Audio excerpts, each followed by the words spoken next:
আসসালামু আলাইকুম। সুপ্রিয় ২০২৪ সালের এসএসসি পরীক্ষার্থী বন্ধুরা, আশা রাখি তোমরা সকলে অনেক অনেক ভালো আছো। তো শিক্ষার্থী বন্ধুরা, তোমাদের জন্য ২০২৪ সালে তোমরা যারা পরীক্ষা দিবা, তো তোমাদের টেস্ট পরীক্ষার চূড়ান্ত একটা সাজেশন নিয়ে আলোচনা করব। সেটা হচ্ছে আজকের বিষয় হচ্ছে বাংলা দ্বিতীয় পত্র। তো বাংলা দ্বিতীয় পত্রের মূল টপিকস হচ্ছে একটা খুব গুরুত্বপূর্ণ একটা অপশন, সেটা হচ্ছে এমসিকিউ নিয়ে, ঠিক আছে? অর্থাৎ ব্যাকরণ অংশের এমসিকিউ নিয়ে। অর্থাৎ 30টা এমসিকিউ কোন কোন পার্টগুলো পড়াশোনা করলে তোমরা ভালোভাবে কমন পেয়ে যেতে পারো, 30টির মধ্যে 30টি এমসিকিউ সলভ করে আসতে পারো পরীক্ষার কেন্দ্র থেকে, সেটা সম্পর্কে আমি ডিটেলস একটা ধারণা দেব। এবং শিক্ষার্থী বন্ধুরা, এখানে তোমরা দেখবা যে বাংলা ব্যাকরণ বইয়ের যে তোমাদের 46-47টা পরিচ্ছেদ রয়েছে, 46-47টা পরিচ্ছেদের মধ্যে কোন পরিচ্ছেদগুলো থেকে বরাবরের মতোই বোর্ড পরীক্ষা এবং তোমাদের স্কুলের যে টেস্ট পরীক্ষাগুলো হয়ে থাকে সেগুলো থেকে 100% ভাবে প্রশ্ন কমন থাকে।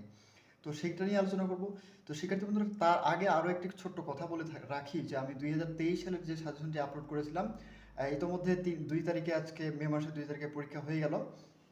তো শিক্ষার্থী বন্ধুরা, আমি দেখেছি যে এখানে অনেকে আমাকে কমেন্টে জানিয়েছো যে হচ্ছে তোমাদের যে 2023 সালের যে পরীক্ষা হলো, এই পরীক্ষায় কিন্তু তোমাদের আমি যেই সাজেশনগুলো দিয়েছিলাম সেই সাজেশনগুলো থেকে 100% ভাবেই কমন ছিল বাংলা ব্যাকরণের জন্য। আমাকে বিষয়টি খুব ভালো লেগেছে এবং তারই ধারাবাহিকতায় আজকেও 2024 সালের জন্য একটি সাজেশন ভিডিও আপলোড করছি।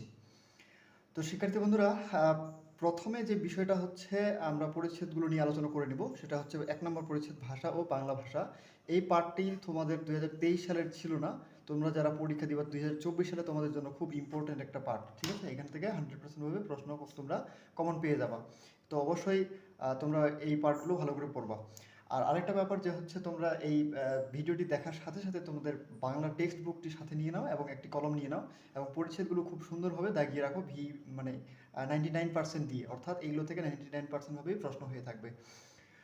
আচ্ছা, তারপরে দ্বিতীয় পরিচ্ছেদ হচ্ছে বাংলা ব্যাকরণ। এই অংশটি থেকে প্রশ্ন হয়ে থাকে। তারপরে হচ্ছে বাংলা ভাষার রীতি ও বিভাজন। এখানে সাধু ও চলিত ভাষাটার একটা যে বৈশিষ্ট্য আছে, মানে সাধু এবং চলিত ভাষার যে ব্যাখ্যাগুলো রয়েছে, সেটাকে ভালো করে পড়াশোনা করবা।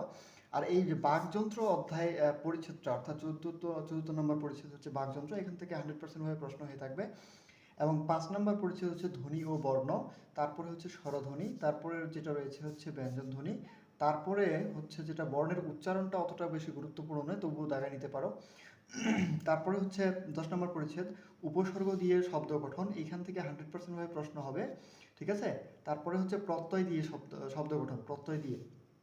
তারপরে হলো সমাস দিয়ে শব্দ গঠন। সন্ধি বিচ্ছেদটা ইম্পর্টেন্ট কিছুটা রয়েছে, কিন্তু দুঃখের বিষয় যে 2023 সালে সন্ধি বিচ্ছেদ থেকে কোনো প্রশ্ন আসেনি, অর্থাৎ 2024 সালের জন্য মোস্ট একটা ইম্পর্টেন্ট টপিক হচ্ছে এইটা, ঠিক আছে? সন্ধি বিচ্ছেদ থেকে প্রশ্ন হবে তোমাদের 2024-এর জন্য। শব্দদ্বৈত থেকে প্রশ্ন হবে। তারপর এই যে সংখ্যাবাচক শব্দ, 16 নম্বর পরিচ্ছেদ, এই সংখ্যাবাচক পরিচ্ছেদ শব্দটি থেকে 100% হবে তোমাদের 2023 সালের পরীক্ষায় প্রশ্ন ছিল, এমসিকিউ প্রশ্ন ছিল। এবং হচ্ছে 2024 সালেও কিন্তু প্রশ্ন হয়ে থাকবে। তো এই ছিল আজ এই পার্টগুলো। তারপরে পরবর্তী পেজে আমরা চলে গেছি, যে হচ্ছে 17 নম্বর পরিচ্ছেদ, সেটা হচ্ছে শব্দের শ্রেণীবিভাগ, তো অতটা গুরুত্বপূর্ণ নয়। তারপরে হচ্ছে পরিচ্ছেদ 21 হচ্ছে ক্রিয়া। তারপরে ক্রিয়া বিশেষণ, এই পার্টটা খুব ইম্পর্ট্যান্ট একটা পার্ট, হ্যাঁ। তারপরে হচ্ছে অনুসর্গ।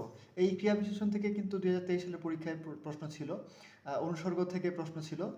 নির্দেশক, এই পার্টটা অতটা গুরুত্বপূর্ণ নয়, তবে বিভক্তি পার্টটা তো 2024 সালের জন্য, 2024 সালের জন্য বিভক্তি পার্টটা খুব ইম্পর্টেন্ট, 28 নম্বর পরিচ্ছেদ, ঠিক আছে? এবং 29 নম্বর পরিচ্ছেদ একবারে মোস্ট ইম্পর্টেন্ট একটা পরিচ্ছেদ, এটা থেকে 99% প্রশ্ন হয়ে থাকবে। তারপরে হচ্ছে ক্রিয়ার কাল, অতটা গুরুত্বপূর্ণ নয়, তারপরে তোমরা পড়ে নিতে পারো। তারপরে 31 পাঠে যেটা দেখতে পাচ্ছি, সেটা হচ্ছে 31 পাঠে কি রয়েছে, যে বাক্যের অংশ ও শ্রেণীবিভাগ। তারপরে হচ্ছে উদ্দেশ্য এবং বিধেয়। তারপরে যেটা রয়েছে 34 নম্বর পাঠ, সেটা হচ্ছে সরল জটিল ও যৌগিক বাক্য। সরল জটিল ও যৌগিক বাক্য, এখান থেকে প্রশ্ন হয়ে থাকবে 100% ভাবে। তারপরে হচ্ছে কারক অপশনটা ভালো করে পড়াশোনা করে নিবা, কারণ কারক অংশ থেকে কিন্তু 2023 সালে কোনো প্রশ্ন হয়নি। তো 2024 সালের জন্য মোস্ট একটা ইম্পর্টেন্ট ধরা যায়, ঠিক আছে? 100% ভাবে প্রশ্ন হয়ে থাকবে। তারপরে হচ্ছে কর্তৃবাচ্য কর্মবাচ্য, অর্থাৎ বাচ্য পরিচ্ছেদটা। তারপরে যেটা রয়েছে উক্তি, তারপরে জ্যোতিচিহ্ন, বাগর্থের শ্রেণীবিভাগ এবং বাগধারা। বাগধারা থেকে প্রশ্ন হয়নি 2023 সালে, তবে 24 সালে হবার সম্ভাবনা রয়েছে। আচ্ছা, এরপরে আমরা আরও কয়েকটা পার্ট রয়েছে, সেটা হচ্ছে তোমরা হচ্ছে দেখবা যে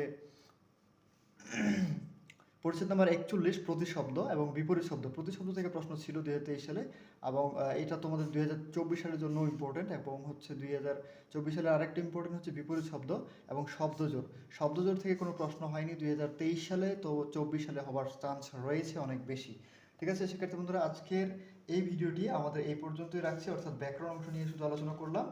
আর আরেকটা ব্যাপার যে সবশেষে যেটা কথা বলতেই হয়, তোমরা যারা এখনো পর্যন্ত আমার চ্যানেলটিকে সাবস্ক্রাইব করে রাখোনি তারা দয়া করে এরকম নিত্য নতুন ভিডিওগুলো পাওয়ার জন্য সাবস্ক্রাইব করে রাখবে এবং যদি যারা সাবস্ক্রাইব করে রেখেছো তাদেরকে অনেক স্বাগত। ঠিক আছে শিক্ষার্থী বন্ধুরা, আজকে এই পর্যন্তই রাখছি। আসসালামু আলাইকুম, ভালো থাকবে।